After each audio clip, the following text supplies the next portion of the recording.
The sound of my grandmother's antique ring hitting the bottom of the garbage disposal was supposed to break my heart.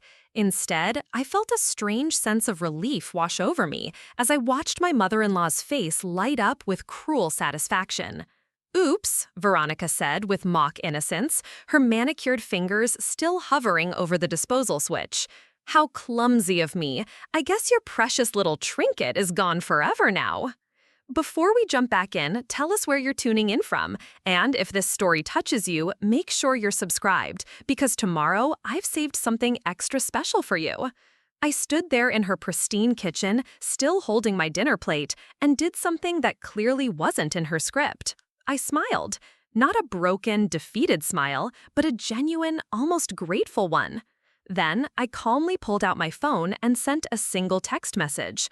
Veronica's triumphant expression faltered as she watched me type, confusion creeping across her perfectly made-up face. "What are you doing?" she demanded, her voice losing some of its earlier venom. "Just letting someone know," I replied, slipping my phone back into my pocket. "Thank you, Veronica. You've just made everything so much easier."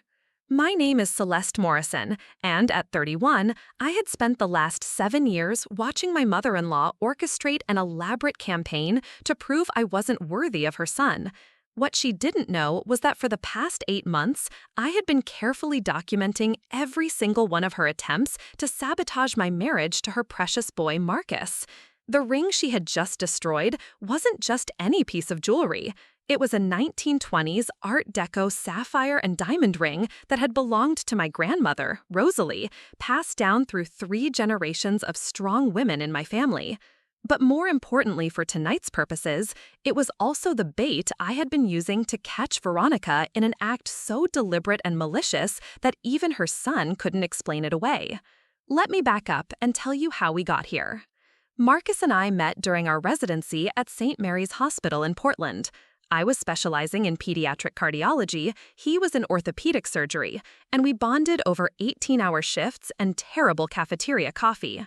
Our relationship developed naturally, built on mutual respect, shared values, and the kind of deep compatibility that comes from truly understanding each other's dedication to our work. Veronica Blackwood Morrison, however, had different plans for her son's future. At 58, she was a former beauty queen turned real estate mogul who had spent Marcus's entire life grooming him to marry what she considered suitable. In her mind, suitable meant someone from her social circle, preferably with old money and connections that could benefit the family business.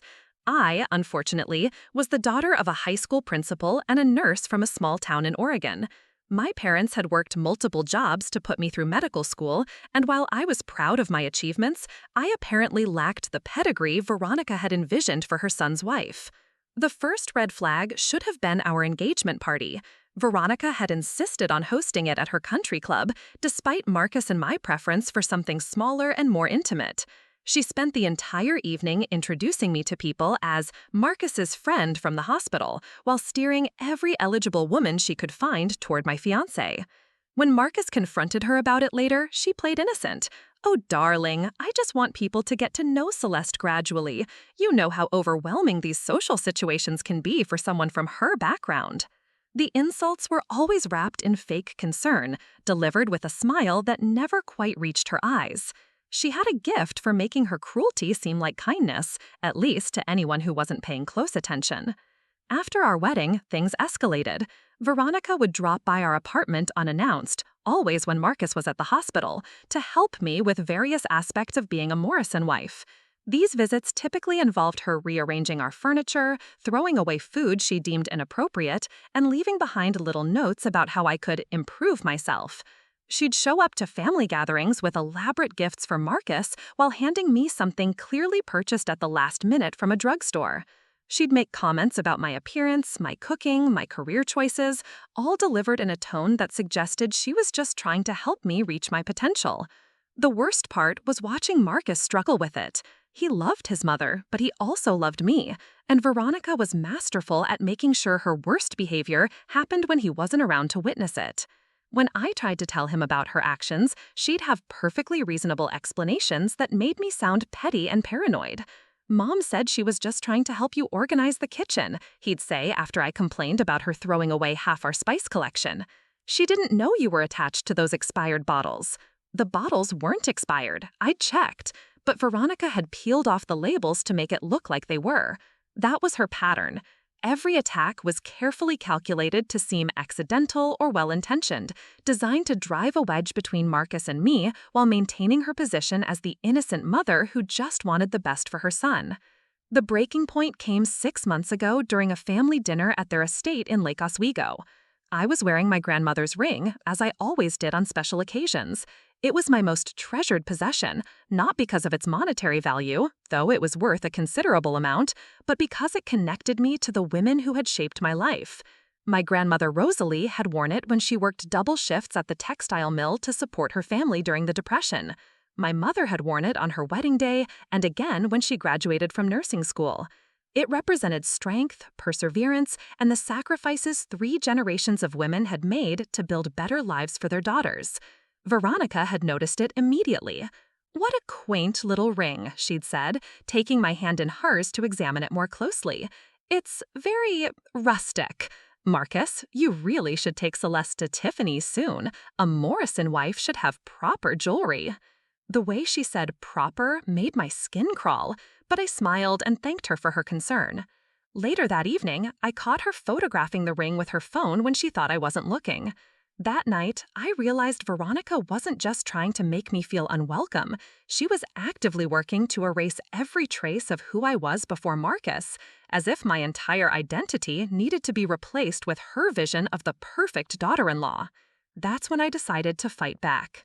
The first thing I did was contact my friend Jessica, who happened to be one of the top family law attorneys in Portland.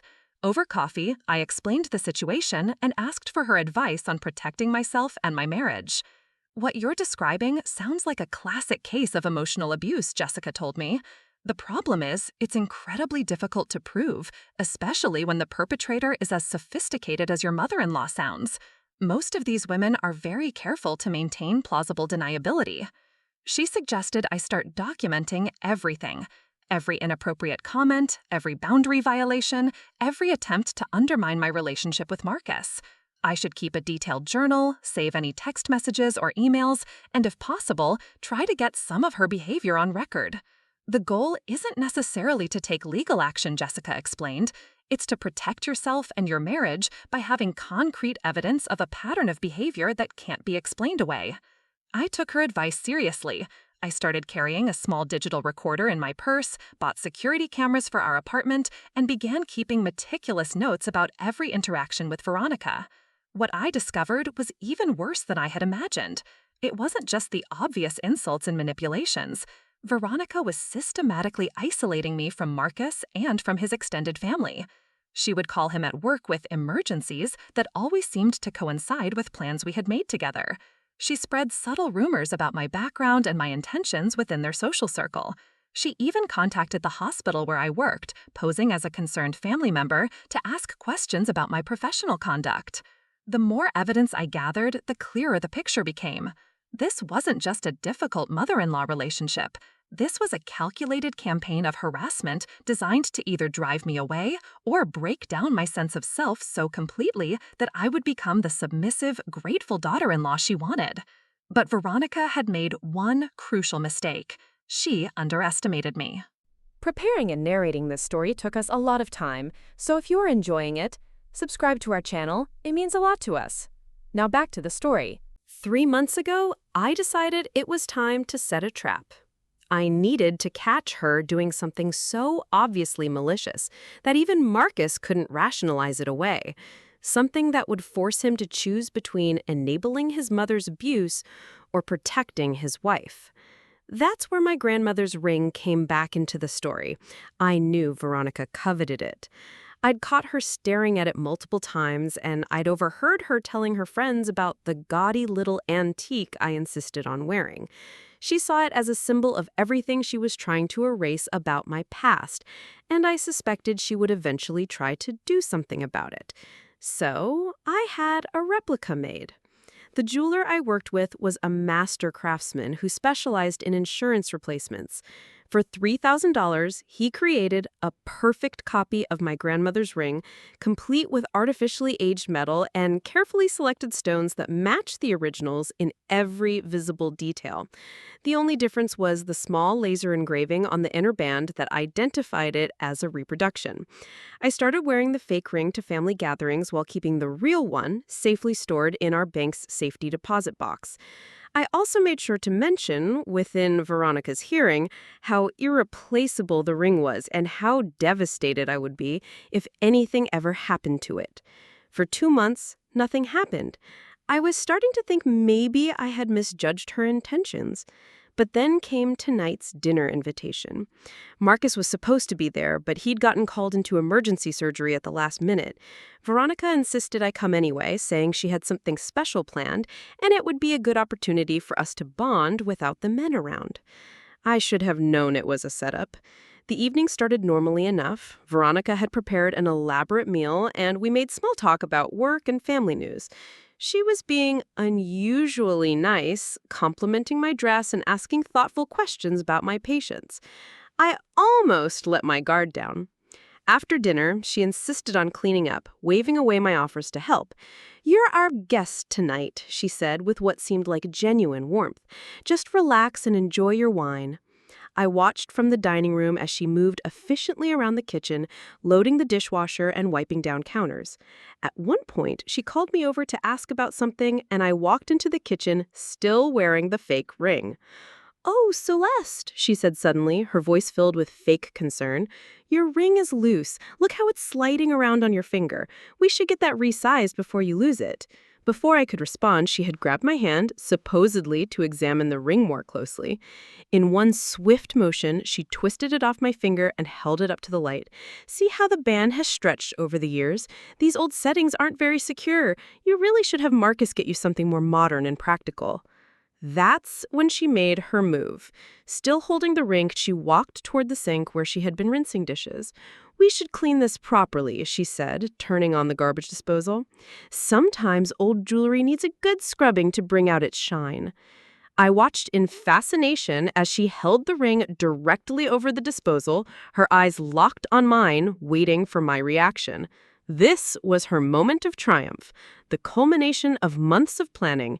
She wanted to see me break, to watch me beg and cry and finally submit to her authority. Instead, I smiled. The confusion on her face was worth every moment of the elaborate setup. She expected tears, pleading, maybe even anger. My calm acceptance of her cruelest act completely derailed her script.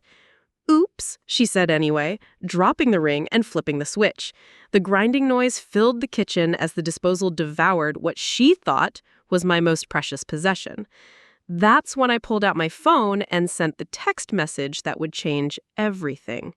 "What are you doing?" she demanded again, her voice rising with confusion and growing panic. "Just letting my lawyer know," I said calmly, watching her face go pale. She's been waiting for something exactly like this. Veronica's mouth opened and closed several times before she managed to speak. "Your lawyer? Why would you need a lawyer? It was an accident." I pulled my phone back out and showed her the screen. The text I had sent to Jessica was simple but effective. She took the bait, ring destroyed, everything recorded. Proceed with documentation. "You see, Veronica," I said, my voice steady and clear, "I know exactly who you are and what you've been doing. I've known for months. The question now is whether you want to keep pretending this is about protecting Marcus or whether you're ready to face the consequences of your actions." The color drained completely from her face as the implications of my words sank in. "You can't prove anything," she whispered, but her voice lacked conviction. I walked over to my purse and pulled out the small recording device I'd been carrying. "Actually, I can prove quite a lot. This conversation, for instance, the one where you deliberately destroyed what you thought was my most precious possession just to cause me pain. The one where you revealed that this was premeditated, not an accident." Veronica sank into one of her kitchen chairs, her perfectly composed facade finally cracking. "Marcus will never believe you. He knows I would never do anything to hurt you."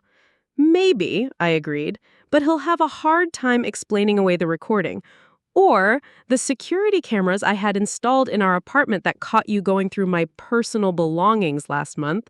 Or the documentation of all the times you've contacted my workplace with false concerns. Or the witnesses who heard you spreading lies about me at the charity gala.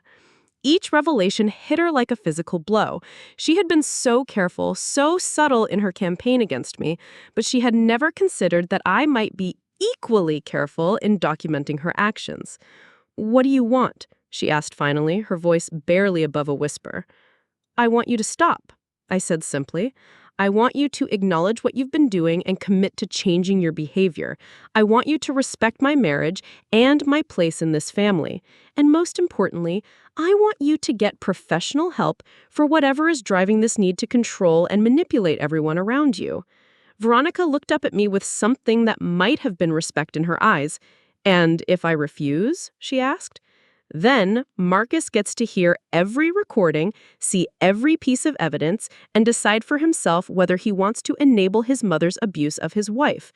And depending on how badly you've damaged my professional reputation with your lies, my lawyer and I will discuss what legal options might be appropriate." The silence stretched between us for several long minutes.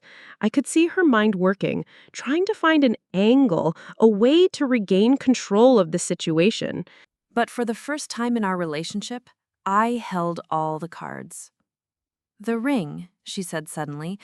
"I'll buy you a replacement, something even better." The ring was fake, I told her, enjoying the shock that crossed her face. "I've had the real one safely stored for months. I knew you would eventually try something like this, so I prepared accordingly." That was the final straw. Whatever composure she had left completely shattered, and for the first time since I'd known her, I saw Veronica Blackwood Morrison exactly as she was, a frightened, insecure woman who had built her entire identity around controlling others. "You planned this," she accused, her voice shaking with rage and humiliation. "You manipulated me." "I protected myself," I corrected. "There's a difference. You chose to try to destroy something you thought was precious to me. I chose to make sure you couldn't actually hurt me while proving once and for all what kind of person you really are." The sound of the front door opening interrupted our confrontation. Marcus was home early from surgery, calling out as he entered the house. "Perfect timing," I said, gathering my purse and the recording device. "Now we can all discuss this together." As I walked toward the living room to meet my husband, I could hear Veronica behind me, frantically trying to compose herself. But it was too late for damage control. After tonight, everything was going to change. Marcus found me in the hallway, still in his scrubs, looking tired but happy to see me. "Hey, beautiful," he said, pulling me into a hug. "How was dinner with Mom? I'm sorry I had to bail on you." "Actually," I said, looking over his shoulder at Veronica, who had appeared in the kitchen doorway looking pale and shaken, "we need to talk, all three of us. I think it's time your mother and I were completely honest with each other, and with you." The look of dread that crossed Veronica's face told me exactly what was coming. Her 7-year campaign to drive me away from her son was about to backfire in the most spectacular way possible. And the beautiful irony was that she had handed me the weapon to destroy her credibility herself. By trying to break my heart with the cruelest act she could imagine, she had instead given me the perfect evidence of her true nature. As we all sat down in the living room, I pulled out my phone and prepared to play the recording that would change our family forever. Veronica sat rigid in her chair, her hands clenched in her lap, while Marcus looked between us with growing confusion and concern. "Before I play this," I said, looking directly at Veronica, "I want to give you one last chance to tell your son the truth about what just happened in your kitchen, about what you've been doing for the past 7 years, about who you really are." She opened her mouth, then closed it again, unable to find words that could possibly explain away what she had done. "I thought so," I said, and pressed play. The sound of our voices filled the room, crystal clear and impossible to deny. Marcus's face went through a series of expressions as he listened: confusion, disbelief, anger, and finally a deep sadness that broke my heart. When the recording ended, The silence was deafening. "Mom," Marcus said, finally, his voice barely controlled, "please tell me this is some kind of misunderstanding." But Veronica had nothing left. No explanations, no justifications, no manipulation tactics that could overcome the evidence of her own words. She sat there in her perfect living room, surrounded by the trappings of the life she had built on control and deception. And for the first time in probably decades, she had absolutely no power over the situation. That's when I knew I had won. Not because I had destroyed her, but because I had finally freed my husband from the web of manipulation that had trapped him his entire life. And I had done it not through cruelty or revenge, but by simply refusing to be the victim she needed me to be. The real battle was just beginning. And for the first time since I'd married into this family, I felt like we might actually have a chance at happiness. As Marcus turned to me with apologies and questions and promises that things would change, I thought about my grandmother's ring, safely locked away in our deposit box, waiting for the day I could wear it again without fear. That day was coming sooner than I had dared to hope. The next 24 hours changed everything I thought I knew about my husband and my marriage. After hearing the recording, Marcus didn't speak for what felt like an eternity.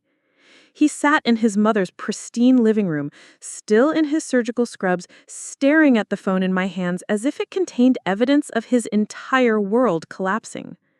When he finally looked up at Veronica, I saw something I had never seen before in his eyes when he looked at his mother.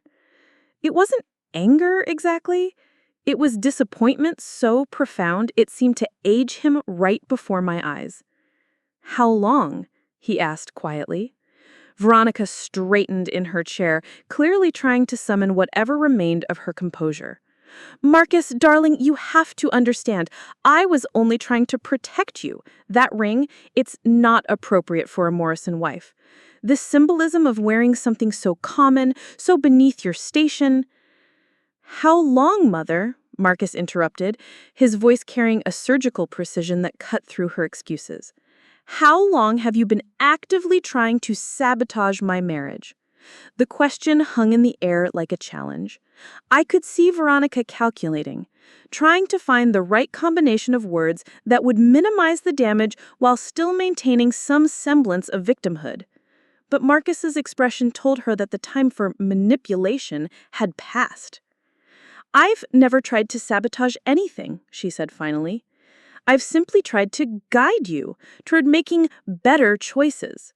Choices worthy of who you are, of what this family represents." I watched my husband's face as his mother spoke, and I could see him processing not just her words, but years of conversations and interactions through this new lens. Every excuse she had given him for her behavior toward me, every explanation that had made him doubt my concerns, was being re-examined in light of what he had just heard. "The emergency calls," he said suddenly. "Every time Celeste and I had plans, you'd have some crisis that needed my immediate attention. The problems with the rental properties, the issues with Dad's estate, the medical scares that turned out to be nothing. Those weren't coincidences, were they?" Her silence was answer enough. Marcus turned to me, and I saw something I had been waiting 7 years to see in his eyes.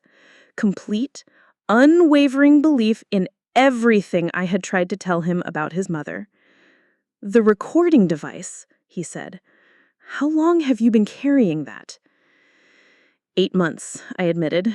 Ever since I realized that telling you what was happening wasn't enough. I needed proof. "What else do you have?" I pulled out my phone and showed him the secure folder where I had been storing evidence.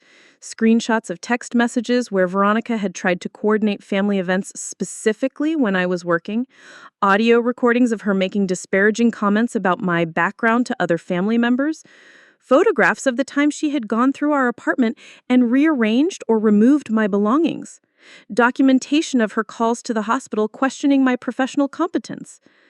With each piece of evidence I showed him, Marcus grew quieter and more pale. This wasn't just a difficult mother-in-law relationship. This was systematic harassment, carefully orchestrated to drive a wedge between us while maintaining plausible deniability. "The jewelry box," Marcus said suddenly. "Last Christmas, when you couldn't find your grandmother's earrings, you thought you had misplaced them. Your mother took them," I confirmed. "I found them in her bedroom when she asked me to get her reading glasses from her nightstand 2 months ago. They were in her jewelry box, mixed in with her own pieces." Veronica finally found her voice. "Those earrings were costume jewelry. I thought they were broken, so I kept them safe until I could have them properly repaired. They're antique gold," I said calmly, "worth about $1,500. And they weren't broken." Marcus stood up abruptly and began pacing the room. I could see him thinking, remembering, connecting dots that he had previously dismissed as coincidence or misunderstanding. "The dinner party at the Hendersons," he said, turning back to his mother, "when Celeste got food poisoning and couldn't come, you insisted on taking me anyway and spent the whole evening introducing me to their daughter as if I were single. Sarah Henderson is a lovely girl from a good family. I simply thought you thought you'd try to set me up with someone else while my wife was home sick," Marcus finished. "And the anniversary dinner last year, when you booked us a table at Chez Laurent but accidentally made the reservation under your name instead of ours so we couldn't get seated? That was a simple mistake. Stop." Marcus's voice carried a finality that even Veronica couldn't argue with. "Just stop lying. To me, to yourself, to everyone. I've heard the evidence. I've seen the pattern. There are no more excuses." The silence that followed was broken by the sound of Veronica beginning to cry. Not the dignified tears of a wronged mother, but the desperate sobs of someone who had finally been caught and couldn't manipulate her way out of the consequences. "I just wanted what was best for you," she said between sobs. "You could have married anyone, someone who understood our world, our expectations, someone who could help elevate your position, not drag it down." "Drag it down?" Marcus's voice was incredulous. "Celeste is a doctor. She saves children's lives for a living. She's brilliant, compassionate, and she loves me unconditionally. What exactly about that dragged me down?" "She's not one of us," Veronica said, her mask finally slipping completely. "She doesn't understand what it means to be a Morrison. Her background, her family, her values, they're all so ordinary." The word ordinary hung in the air like a slap.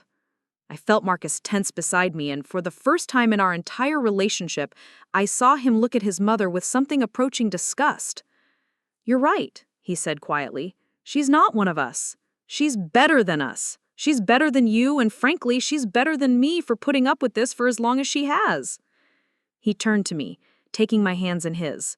"I'm so sorry, Celeste. I should have seen this years ago. I should have protected you from her. I should have believed you when you tried to tell me what was happening." The apology I had been waiting years to hear was finally being offered, but it felt bittersweet. Yes, I was vindicated, but I could also see how much pain this revelation was causing him. Despite everything Veronica had done, she was still his mother, and discovering her true nature was devastating him. "What happens now?" I asked gently. Marcus looked back at his mother, who was still crying in her chair. "Now, Mother, you're going to make some choices. You're going to decide whether you want to be part of our family going forward, or whether you want to continue this campaign of harassment until we're forced to cut you out of our lives entirely." "You wouldn't," Veronica whispered. "I'm your mother." "Yes, you are, and that's the only reason we're having this conversation, instead of just filing a restraining order and walking away. But your behavior ends tonight, completely. No more manipulation, no more sabotage, no more attempts to control our marriage."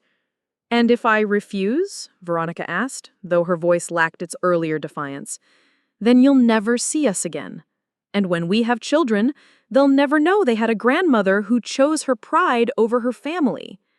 The mention of future children hit Veronica like a physical blow. I could see her imagining a future where she was excluded from birthdays and holidays, graduations and weddings, all the milestones she had probably been planning to control and manipulate for years to come. "I just need time to think," she said finally. "You have 24 hours, Marcus told her. Either you commit to changing your behavior and getting professional help to address whatever is driving this need to control everyone around you, or we go no contact, permanently." We left Veronica's house in silence, both of us processing what had just happened. The drive home felt surreal, as if we were returning to a completely different life than the one that we had left just a few hours ago. "I feel like an idiot," Marcus said as we pulled into our apartment complex. "All those times you tried to tell me something was wrong, and I made excuses for her. I made you feel like you were being paranoid or oversensitive." "You loved your mother," I said gently. "It's natural to want to believe the best about the people we love." "But I should have loved you more," he replied. "I should have put my wife first, not my mother. I failed you, Celeste. For 7 years, I failed you." We sat in our car in the parking garage, and for the first time since I'd known him, I saw Marcus cry. Not just tears, but deep, wrenching sobs that seemed to come from somewhere deep in his chest. "Hey," I said, reaching over to take his hand, "we survived it. Our marriage survived it." That's what matters now. "How can you forgive me so easily?" he asked. "How can you not hate me for putting you through all of this?" "Because you're a good man who was manipulated by an expert," I told him. "Because when you were finally shown the truth, you believed it and acted on it. Because you chose me over her, even when it was the hardest thing you'd ever had to do." That night, we talked until dawn. Marcus wanted to hear every detail of what his mother had put me through, every incident I had tried to tell him about that he had dismissed or rationalized away. It was painful for both of us, but necessary. We had to clear the air completely if we were going to move forward. "The worst part," I told him as we lay in bed watching the sun come up, "wasn't even what she did to me. It was watching her manipulate you. Watching her use your love for her as a weapon against our marriage. I could handle her cruelty, but I hated seeing how conflicted and guilty she made you feel." "She's sick," Marcus said quietly. "Not mentally ill exactly, but something is fundamentally broken in someone who would go to such lengths to control and manipulate their own child." "Are you going to be able to follow through on the ultimatum?" I asked. "If she refuses to get help and change her behavior, can you really cut her out of your life?" Marcus was quiet for a long time before answering. "A week ago, I would have said no. I would have found some way to rationalize her behavior and convince myself that family is family, no matter what. But hearing that recording, seeing all the evidence of what she's been doing to you, to us, I can't unknow that. I can't pretend anymore that this is normal or acceptable." The next morning, we were both exhausted but strangely hopeful. For the first time in our marriage, we were completely united. There were no secrets between us, no divided loyalties. Whatever came next, we would face it together. Marcus called in sick to work, something he had never done in all the years I had known him. "I need today," he told me. "I need to process all of this and figure out how to move forward." I had patients to see, but I called my partner and asked him to cover my morning appointments. There was no way I was leaving Marcus alone to deal with this. Around noon, his phone started ringing. Veronica's name appeared on the screen, and we both stared at it without moving to answer. "She's probably trying to do damage control," I said, calling to apologize and promise to change, hoping you'll back down from the ultimatum. Marcus let the call go to voicemail, but within minutes, she was calling again. And again. By the 5th call, he finally answered. "Hello, Mother?" "Marcus, darling, we need to talk. Last night was all a terrible misunderstanding. I was upset and said things I didn't mean. You know how much I love you and Celeste. We're family." I could hear every word through the phone, and I had to admire her strategy. She was hitting all the right notes: contrition, family loyalty, love. If I hadn't heard the recording of her destroying what she thought was my most precious possession, I might have been tempted to believe her myself. "Mother, I gave you 24 hours to make a decision. It's been less than 12 hours. What decision have you made?" "I've decided that family is more important than petty disagreements. I'm willing to forgive Celeste for this elaborate deception with the ring, and I think we can all move forward from here." The audacity was breathtaking. Even now, even after being caught in an act of deliberate cruelty, she was trying to reframe the situation to make herself the victim and me the villain. "You're willing to forgive Celeste?" asked Marcus, his voice dangerously quiet. "For what, exactly?" "For setting me up, darling. For creating this whole elaborate scheme to make me look bad. It was very clever, I'll give her that, but it was also deeply dishonest. Still, I'm willing to let bygones be bygones if she is." I watched my husband's face as he listened to his mother attempt to gaslight him, even after everything that had been revealed.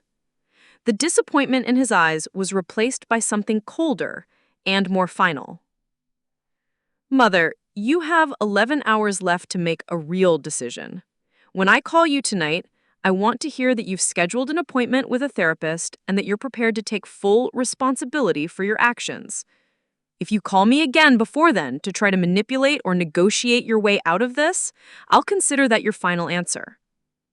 He hung up without giving her a chance to respond. "That was impressive," I told him. "I'm learning," he said with a sad smile. 7 years too late, but I'm learning." The rest of the day passed quietly. We talked about our future, about the changes we wanted to make in our relationship now that we were free from her mother's interference. We talked about having children, about career goals, about dreams we had put on hold while dealing with family drama. It felt like we were newlyweds again, planning our life together without the constant undercurrent of tension and conflict that had defined our marriage for so long. At 8 p.m. that evening, Marcus called his mother. "Have you made your decision?" he asked without preamble. "Marcus, I've been thinking about this all day, and I realize you're asking me to admit to things that simply aren't true. Yes, I may have been overly protective at times, and perhaps I could have been more welcoming to Celeste in the beginning. But this narrative you're creating, this idea that I've been deliberately sabotaging your marriage, it's simply not reality." I could see the last of Marcus's hope dying in his eyes as he listened to his mother attempt to gaslight him, even after everything that had been revealed. "So, your decision is to continue denying what we all heard on that recording?" "My decision is to refuse to participate in this fiction that I'm some kind of monster. I'm your mother, Marcus. I've devoted my entire life to ensuring your success and happiness. If you can't see that, if you're so blinded by whatever spell that woman has cast over you that you're willing to believe these lies about me, then perhaps some time apart would be beneficial for all of us." "I see," Marcus said quietly. "In that case, this will be the last conversation we have. Goodbye, Mother." "Marcus, wait!"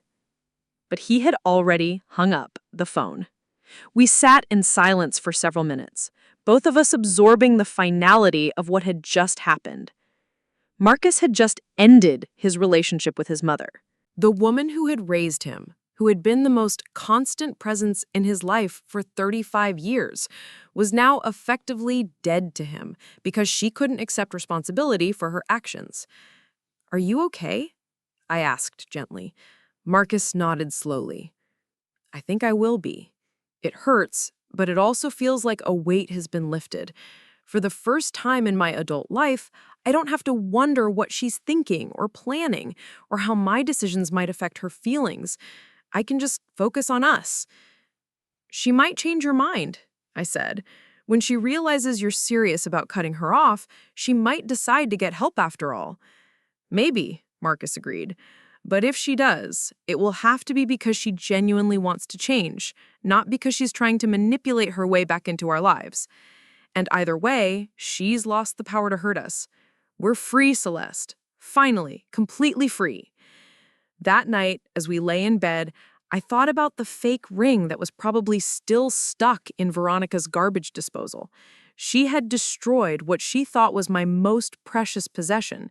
But in doing so, she had actually given me something far more valuable. The proof I needed to free my husband from her manipulation and save our marriage. Sometimes the best revenge really is just living well. But sometimes when you're dealing with someone truly malicious, the best revenge is using their own cruelty against them. 3 days later, I retrieved my real grandmother's ring from the safety deposit box and put it back on my finger where it belonged. It felt different somehow, heavier with meaning than it had before. It wasn't just a symbol of the strong women who had come before me anymore. It was also a symbol of my own strength, my own refusal to be broken by someone else's cruelty. Marcus noticed it immediately. "It's beautiful," he said, taking my hand and examining the ring closely for the first time. "Tell me about your grandmother." So I did. I told him about Rosalie, about her strength and resilience, about the sacrifices she had made for her family. I told him about my mother, about the values they had passed down to me. For the first time in our marriage, I felt completely free to share my history, my heritage, my identity, without fear of it being minimized or attacked. We were building something new together, something that honored both of our backgrounds while creating our own unique family culture.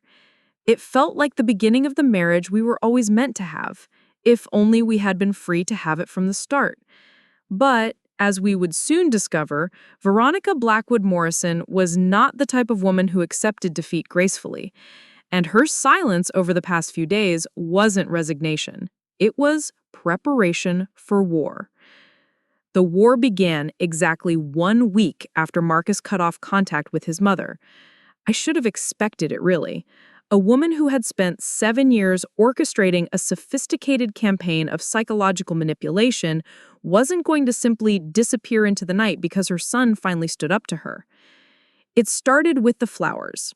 A massive arrangement of white lilies delivered to the hospital where I worked, with a card that read, "In memory of the family we used to be. With deepest sympathy, Veronica." The funeral flower symbolism wasn't lost on me, and neither was the fact that she had sent them to my workplace rather than our home. My colleagues were confused by the arrangement. "Who died?" my partner, Dr. Kim, asked when the enormous display appeared in our shared office. "Apparently, our family relationship," I said dryly, moving the flowers to the break room.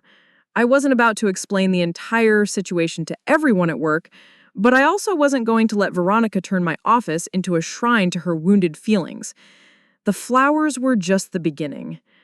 Over the next few days, Marcus and I discovered the extent of Veronica's connections throughout Portland's medical and social communities.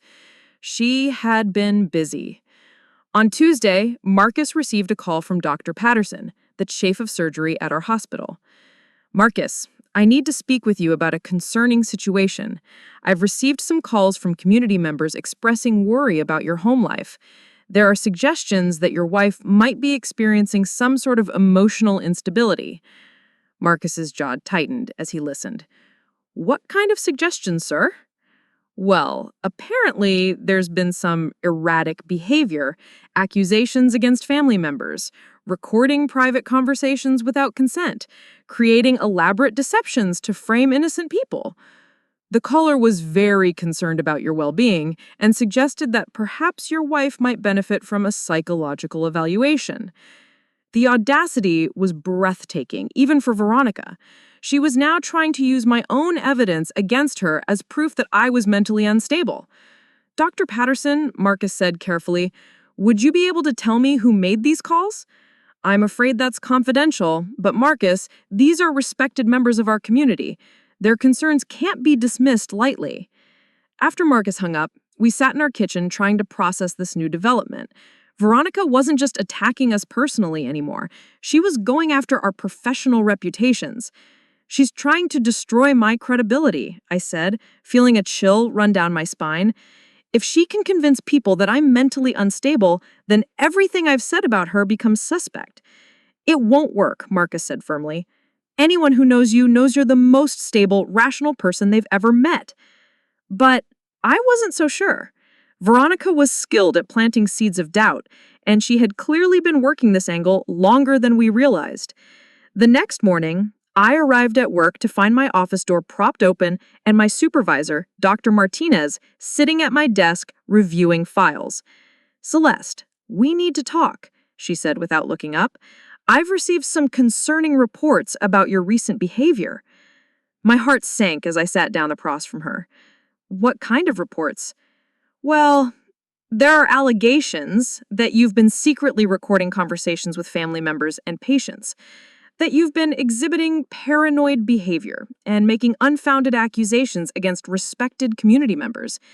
There's also a suggestion that you've been experiencing some kind of breakdown that's affecting your judgment.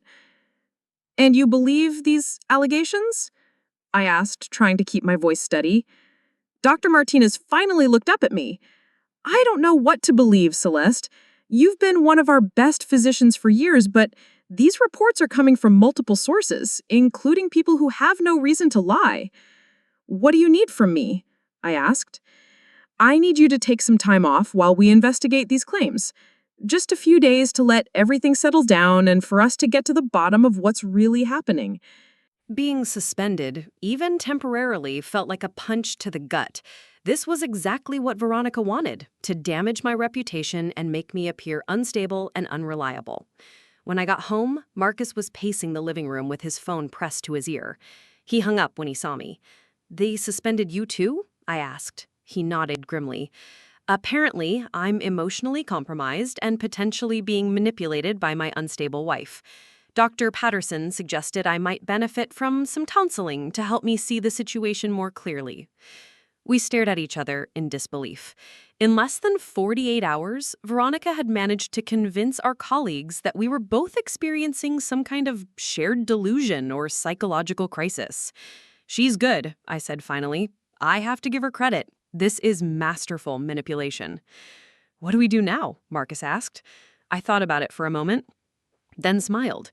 "Now we fight back, but we're going to do it the right way." The first call I made was to Jessica, my lawyer friend. When I explained what was happening, she was quiet for a long moment. "This is escalation," she said finally.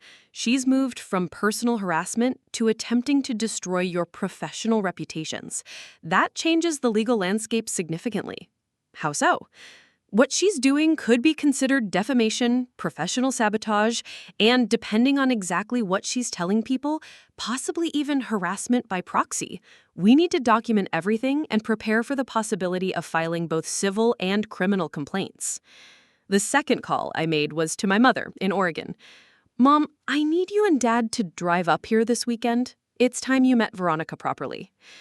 My parents had only met Marcus's mother a few times, always at large family gatherings where she was on her best behavior. They knew there was tension, but they didn't understand the true scope of what we had been dealing with. "Is everything all right, sweetheart?" my mother asked, hearing something in my voice. "Everything will be all right," I said, "but I need reinforcements." When my parents arrived on Saturday morning, I sat them down and played the recording of Veronica destroying the fake ring. Then I showed them all the evidence I had been collecting for months. My father, a quiet man who had spent 40 years dealing with difficult parents and administrators in his role as a high school principal, listened without comment until I had finished. "She's a bully," he said simply. "A very sophisticated bully, but a bully nonetheless. And the thing about bullies is that they only understand one language: strength." My mother, ever the nurse, was more direct. "This woman is dangerous, not just manipulative or controlling, actually dangerous. She's trying to destroy your careers, your reputation, your entire life. We can't let her get away with this." That afternoon, we developed what my father called the counter-narrative strategy. Instead of just defending ourselves against Veronica's accusations, we were going to take control of the story. The first step was reaching out to every family member, friend, and colleague who had received one of Veronica's concerned calls about my mental state. Instead of trying to convince them that I wasn't crazy, we were going to show them exactly what had been happening and let them draw their own conclusions. Marcus started with his extended family. We invited his Aunt Sarah, his cousin Michael, and several family friends to our apartment for dinner. After we ate, Marcus stood up and addressed the group. "Some of you have received calls from my mother expressing concern about Celeste's mental state and our marriage. Before you form any opinions based on those conversations, I'd like you to hear something." He played the recording of Veronica destroying the ring, then showed them the documentation of her years-long campaign of harassment. The room was silent as they absorbed what they were hearing. "My God," Sarah whispered when he finished. "I knew Veronica could be difficult, but this? I got hit by that too, Michael added. Said you both needed an intervention, that Celeste was turning you against your family with wild accusations. I almost believed her. That's exactly what she was counting on. She spent years building a reputation as the concerned mother, so when she makes these accusations, people are inclined to believe her. By the end of the evening, we had not only neutralized Veronica's attempts to turn the family against us, but actually gained allies who were now willing to speak on our behalf. The second step was addressing the professional situation. My mother, who had spent decades working in healthcare, had a different perspective on how to handle the hospital administration. She told me, "You don't defend against accusations like this. You go on offense. You show them exactly what kind of person they've been listening to." On Monday morning, I requested a meeting with Dr. Martinez and the hospital's chief administrator. Instead of coming alone, I brought Jessica, my mother, and a complete dossier of evidence documenting Veronica's harassment campaign. "Dr. Martinez," she began, "my client isn't here to defend against baseless accusations.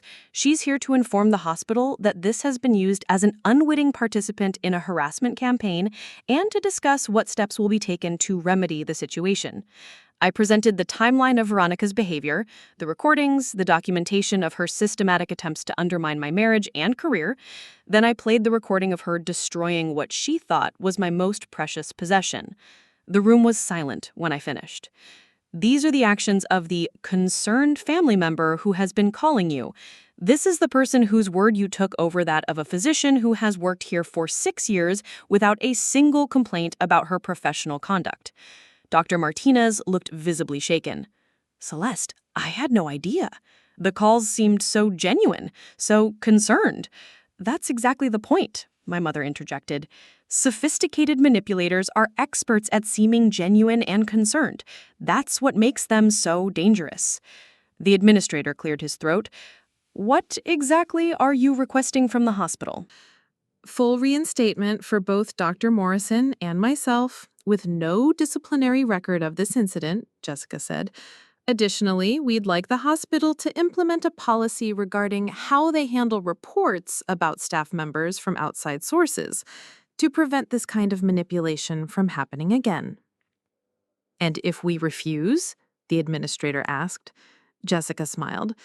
"Then we'll be filing a lawsuit for wrongful suspension and defamation, and this story will be front-page news in every medical journal in the country. I don't think that's the kind of publicity you want for your hospital."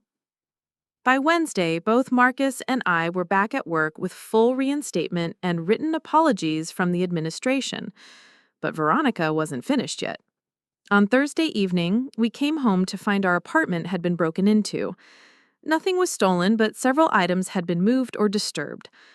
Most telling was the fact that the intruder had gone straight to our home office and rifled through our personal documents. "She's looking for something," Marcus said as we surveyed the damage. "But what?" The answer came the next day in the form of a legal document served to both of us at work. Veronica was suing us for defamation, harassment, and emotional distress. Her lawsuit claimed that we had engaged in a conspiracy to damage her reputation and that my elaborate deception with the ring constituted intentional infliction of emotional distress. "She's trying to bankrupt us with legal fees," Jessica explained when we met with her that evening. "Even if she can't win, she can make the process expensive and emotionally draining." "Can she win?" Marcus asked. "Not based on what I've seen," Jessica said. "But lawsuits are unpredictable, and she might have found something during her break-in that she thinks will help her case." That's when I realized what she had been looking for in our office. "The recording equipment," I said suddenly. She was looking for evidence that I had been recording people without their consent. In Oregon, that's illegal unless all parties consent. "Did you get her consent before recording the ring conversation?" Jessica asked. "No," I admitted. "I didn't think I'd need to since it was happening in her house and she was the one committing a crime." Jessica frowned. "That could be problematic. She might try to argue that your evidence is inadmissible and that you violated wiretapping laws." The next few weeks were a blur of legal meetings, depositions, and strategy sessions. Veronica had hired an expensive law firm and was clearly prepared to fight this battle in court. But she had made one crucial mistake. During her deposition, when asked about the ring incident, she maintained that it had been an accident. She claimed that she had been trying to clean the ring and had accidentally dropped it into the disposal. "So you're saying this was not intentional?" Jessica asked. "Of course not. I would never deliberately destroy something that belonged to Celeste. I may not approve of the ring's suitability for a Morrison wife, but I'm not cruel." "And you had no knowledge that the ring was fake." "How could I have known that? The deception was elaborate and completely unexpected." Jessica smiled. "So you're testifying under oath that you believed you were destroying a genuine antique ring worth approximately $8,000, and you did so accidentally while trying to clean it?" "Yes, that's correct." "Even though you turned on the garbage disposal while holding the ring directly over it?" Veronica's attorney objected, but the damage was done. Her story made no logical sense, and everyone in the room knew it. But the real surprise came when Jessica called her next witness, Helena Morrison, Veronica's former mother-in-law. Helena was 86 years old and had been watching Veronica's behavior for 30 years. When Jessica asked her if she had observed a pattern of manipulative behavior, Helena didn't hesitate. "Veronica has been controlling and manipulating my son's family since the day she married him. She drove away his first girlfriend, interfered with his career choices, and has spent years trying to control every aspect of Marcus's life. What she did to Celeste is just the latest example of behavior I've witnessed for decades." Helena then produced her own evidence, bank records showing suspicious transfers from family accounts to Veronica's personal accounts, documentation of missing family heirlooms that had somehow ended up in Veronica's possession, and sworn statements from other family members detailing similar patterns of manipulation and theft. "I should have spoken up years ago," Helena told the court, "but I kept hoping she would change, that she would realize how much damage she was doing to the people she claimed to love. When I heard what she did to Celeste, I knew I couldn't stay silent anymore." The case never made it to trial. Faced with overwhelming evidence of her own pattern of abusive behavior, Veronica's attorneys advised her to drop the lawsuit and settle out of court. The settlement terms were simple. Veronica would drop all legal action against us, issue written apologies to our employers retracting her false statements about our mental health and professional competence, and agree to have no contact with either of us for a period of 5 years. In exchange, we agreed not to file criminal charges for the break-in or pursue our own defamation case against her. "It's not perfect justice," Jessica admitted as we reviewed the final settlement documents, "but it protects you going forward and prevents her from continuing this campaign of harassment." 6 months later, Marcus and I were finally able to begin the marriage we should have had from the beginning. Without the constant undercurrent of his mother's manipulation and interference, we discovered parts of each other we had never been free to explore. We started traveling together, making decisions based solely on what we wanted rather than worrying about how they might be used against us. We started talking about having children, knowing that they would grow up in a home free from toxic influences. Most importantly, we learned to trust each other completely. The crisis with Veronica had forced us to examine every aspect of our relationship and rebuild it on a foundation of absolute honesty and mutual support. One evening, as we sat on our couch planning a vacation to visit my parents in Oregon, Marcus took my hand and examined my grandmother's ring. "I never really looked at it before," he admitted. "I mean, I saw it, but I never really saw it. It's beautiful." My grandmother always said it was a symbol of resilience. Every woman who wore it had faced challenges that could have broken her, but they found ways to not just survive, but thrive. "Like you did," Marcus said softly. "You could have let her drive you away. You could have given up on us." "Never," I said firmly. "This marriage was worth fighting for. We were worth fighting for." A year later, we received news through family channels that Veronica had moved to Arizona to live near her sister. She had sold the Lake Oswego house and cut ties with most of her Portland social circle. According to Helena, she seemed smaller somehow, diminished by the loss of the power and control that had defined her identity for so long. "Do you ever miss her?" I asked Marcus one day when we heard she had health problems. He thought about it for a long moment. "I miss the mother I thought I had," he said finally. "I mourn the relationship I wish we could have had." But I don't miss the reality of who she actually was or what she put us through. As I write this, Marcus and I have been married for 9 years. We have a 2-year-old daughter named Rose, after my grandmother Rosalie, and another baby on the way. Our home is filled with laughter and love and the kind of peaceful happiness I never thought possible during those dark years when Veronica was actively trying to destroy us. Rose will grow up wearing my grandmother's ring on special occasions, just as I did, but unlike me, she'll never have to hide it or protect it from someone who wants to destroy it out of spite. She'll wear it proudly, as a symbol of the strong women who came before her and the mother who refused to be broken by cruelty.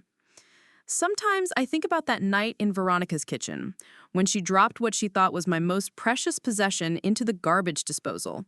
She was so certain that destroying the ring would destroy me, that taking away my connection to my past would leave me defenseless and broken. Instead, it gave me the weapon I needed to save my marriage and free my family from her manipulation forever. The fake ring is probably still stuck in her garbage disposal, a permanent reminder of the night her victim refused to play the role she had scripted. And every time she runs the disposal and hears that grinding sound, I hope she remembers that some people are stronger than the forces trying to break them. In the end, Veronica's greatest mistake wasn't underestimating my strength, it was underestimating my love for Marcus and my determination to protect our future together. She thought she could use cruelty and manipulation to drive us apart, but instead, she taught us how to stand together against anyone who would threaten our happiness. The marriage she tried so hard to destroy became unbreakable precisely because of the tests she put it through, and the woman she tried to crush became stronger, wiser, and more determined to live the life she had always dreamed of. Sometimes the best revenge really is just living well, but sometimes the best revenge is using someone's own cruelty to build something beautiful and strong that they can never touch or destroy. The aftermath of our victory over Veronica brought challenges I hadn't anticipated. While Marcus and I were finally free to build the marriage we'd always wanted, the psychological scars from years of manipulation didn't disappear overnight. Both of us had to learn how to trust our instincts again after so many years of second-guessing ourselves. In the weeks following the settlement, Marcus went through what I can only describe as a grieving process. He wasn't mourning the loss of his relationship with Veronica exactly, but rather the loss of the illusion he'd held about who she was. The mother he'd loved and defended for 35 years had never really existed. She'd been a carefully constructed facade hiding someone far more damaged and dangerous than he'd ever imagined. "I keep thinking about my childhood," he told me one evening as we walked through our neighborhood, wondering how much of what I remember was real and how much was manipulation. Did she really care about my achievements, or was she just grooming me to be the perfect son who would never question her authority? These conversations were difficult but necessary. Marcus needed to process the reality of his upbringing, to understand how Veronica's controlling behavior had shaped his adult relationships, and his initial inability to see what she was doing to our marriage. "The emergency calls," he said suddenly one night, "they started when I was in college. Whenever I got serious about a girlfriend, Mom would have some crisis that required me to come home immediately. I thought she just needed me, but now I realize she was systematically sabotaging every relationship I tried to build. We began couples counseling to help us work through the complex emotions and trust issues that years of triangulated manipulation had created. Our therapist, Dr. Rebecca Chen, specialized in families affected by narcissistic abuse, and she helped us understand that what we'd experienced wasn't just difficult in-law dynamics, but actual psychological warfare. Narcissistic parents often view their adult children's spouses as threats to their control, Dr. Chen explained during one of our sessions. They'll use incredibly sophisticated techniques to maintain their position as the primary relationship in their child's life, often without the child even realizing what's happening. She helped Marcus understand that his initial loyalty to his mother wasn't a character flaw, but a natural response to decades of conditioning. Children of narcissistic parents are trained from birth to prioritize the parents' needs above their own. Breaking that programming takes tremendous courage and self-awareness. For my part, I had to work through my own anger and resentment. While I was proud of how I'd handled the situation, I was also furious about the years of my life that had been consumed by Veronica's games. I mourned the early years of our marriage that should have been filled with joy and discovery, but were instead overshadowed by constant conflict and manipulation. I used to dream about what our life would be like without her interference, but I never imagined how much work it would take to rebuild after she was gone. It's like she poisoned the well, and now we have to clean out every drop of contamination. The therapy helped, but the real healing came from the small, everyday moments where Marcus and I could simply be ourselves without fear of surveillance or sabotage. Making dinner together without worrying about someone dropping in to criticize my cooking. Planning a weekend trip without calculating how it might be used against us later. Having disagreements that were just normal couple conflicts, not opportunities for a third party to drive wedges between us. About 6 months after the settlement, we decided to host a dinner party for our closest friends. It was the first time we'd entertained in our home without the shadow of Veronica's potential interference, and the difference was remarkable. Marcus was relaxed and genuinely happy in a way I hadn't seen since our early dating days. Our friends noticed too. "You two seem different, lighter somehow, like you're finally comfortable in your own home." She was right. For the first time in our marriage, our home truly felt like our sanctuary rather than a battleground where we had to constantly defend our choices and our relationship. The professional consequences of Veronica's campaign took longer to resolve completely. While Marcus and I were both reinstated at work, the rumor she'd spread about my mental state persisted in some circles. I had colleagues who continued to treat me with a subtle wariness, as if they weren't quite sure whether to believe the official story or the whispered gossip, that maybe there was more to the situation than met the eye. This was perhaps the most insidious aspect of Veronica's final attack. Even after she'd been exposed as a liar and manipulator, the seeds of doubt she'd planted continued to grow in some people's minds. It's a cruel reality of character assassination that once someone's reputation has been questioned, completely clearing the air is almost impossible. I decided to address this head-on by being proactive about my professional relationships. Instead of hoping the rumors would die down naturally, I made an effort to strengthen my connections with colleagues and demonstrate my competence and stability through my work. I took on additional responsibilities, volunteered for challenging cases, and made sure my professional conduct was above reproach. Marcus took a different approach. He was more direct about discussing what had happened, sharing the story with trusted colleagues who could help counter any lingering gossip. His willingness to admit he'd been manipulated by his mother and to speak openly about the psychological toll of narcissistic abuse actually earned him respect from many people who had experienced similar situations in their own families. "You'd be amazed at how many people have stories like this," he told me, after a particularly revealing conversation with a fellow surgeon. Dr. Williams told me about his own mother's campaign to break up his first marriage. He said he wished he'd been as strong as you were in fighting back. The extended family dynamics took time to stabilize too. While most of Marcus's relatives had ultimately supported us once they understood what Veronica was doing, there were still some who felt torn between loyalty to her and acknowledgement of her harmful behavior.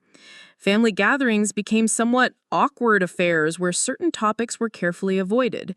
Helena, Marcus's grandmother, became an unexpected ally and source of wisdom during this period. At 86, she had watched Veronica's manipulation tactics for decades and had her own regrets about not intervening sooner. "I kept telling myself it wasn't my place," she confided to me during one of our visits. "Veronica wasn't my daughter-in-law anymore after my son died, so I thought I should stay out of it. But I should have protected you and Marcus from the beginning. I should have spoken up when I saw what she was doing." Helena's support meant more to us than she probably realized. Having someone from Marcus's family validate our experience and acknowledge the reality of Veronica's behavior helped heal some of the damage her campaign had caused to our sense of belonging within the Morrison family. As we approached the one-year anniversary of our confrontation with Veronica, Marcus and I began discussing whether we wanted to start a family. This decision, which should have been a natural progression in our marriage, felt weighted with additional significance because of everything we'd been through. "I want our children to grow up in a completely different environment than I did," Marcus said as we walked through a park one afternoon, watching other families with their kids. No manipulation, no emotional blackmail, no using love as a weapon to control behavior. We spent months in therapy working through our fears and expectations about parenthood. Both of us were determined to break the cycles of dysfunction that had characterized Marcus's upbringing, but we also had to acknowledge that we were still learning what healthy family dynamics looked like. The good news is that you're both aware of the patterns you want to avoid, Dr. Chen told us. That self-awareness is the best protection your future children will have against repeating those cycles. When we finally decided we were ready to try for a baby, it felt like a declaration of faith in our future together. We were choosing to bring new life into the world because we believed we could give that child something better than what either of us had experienced growing up. The pregnancy announcement brought its own set of complications. We had to decide how much to share with extended family, knowing that information might eventually make its way back to Veronica, despite the no-contact order. We also had to prepare for the possibility that she might try to insert herself into our children's lives in the future, despite the legal restrictions. We'll need to have age-appropriate conversations with our kids about why they don't have a grandmother on Daddy's side, I said, as we prepared the nursery. How do we explain that without traumatizing them or making them feel like they're missing something important? These were the kinds of complex decisions that other couples never had to face, but they were part of our reality as we worked to build a healthy family while protecting it from toxic influences. The birth of our daughter Rose was a transformative experience for both of us, but especially for Marcus. Holding his newborn daughter, seeing her perfect innocence and vulnerability, seemed to crystallize for him just how wrong his mother's behavior had been. "No one will ever manipulate her the way my mother manipulated me," he whispered as he held Rose for the first time. "She'll grow up knowing she's loved unconditionally, not as a tool to meet someone else's emotional needs." Watching Marcus with our daughter was healing in ways I hadn't expected. He was gentle, patient, and completely devoted to her well-being without any of the possessiveness or control that had characterized his relationship with his own mother. He was breaking generational patterns of dysfunction through sheer force of will and love. As Rose grew from infant to toddler, we faced new challenges in protecting her from the potential fallout of our family situation. Other parents at playgroups and preschool would sometimes ask about grandparents, not understanding why Rose only had one set actively involved in her life. We developed simple, honest answers that satisfied curiosity without going into unnecessary detail. "Daddy's mother lives far away and isn't part of our family," became our standard explanation. It was true without being traumatic or confusing for a young child. We also had to navigate the complex emotions that came with major milestones. Rose's first steps, first words, first day of preschool were all moments that should have included extended family celebration, but were instead tinged with the sadness of knowing that Marcus's mother had forfeited her right to be part of these memories through her own choices. "Sometimes I wonder if she ever thinks about what she's missing," Marcus said as we watched Rose blow out the candles on her second birthday cake. "She could have been here for all of this. She could have been a grandmother who actually enjoyed her grandchild instead of trying to use her as a weapon against us." The financial aspects of our legal battle with Veronica also had long-term consequences that we continued to deal with. Even though we'd reached a settlement that avoided a protracted court case, the legal fees and lost income from our temporary suspensions had been substantial.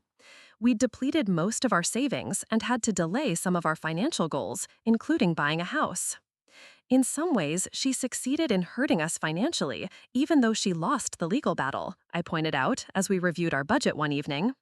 The cost of defending ourselves against her false accusations set us back by at least 2 years. But Marcus had a different perspective. The money was worth it to be free of her. Every dollar we spent was an investment in our family's future peace and happiness.